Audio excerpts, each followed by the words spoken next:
Živijo knjigoljubci, spet sem z vami v Radi beremo. Ste se kdaj vprašali, kaj bi naredili, če bi vas obiskali vesoljci? To se je zgodilo najboljšima prijateljema Niku in Petru. Med šolskim izletom v Postojnsko jamo sta odkrila nenavaden žareč kamen in ga vzela s seboj domov.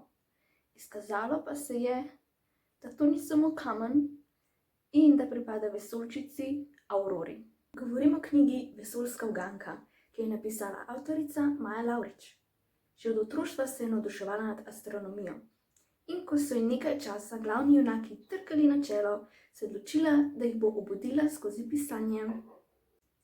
Aurora potrebuje pomoč pri razvozlanju vesoljske uganke. Peter in Nik ji z veseljem pomagata.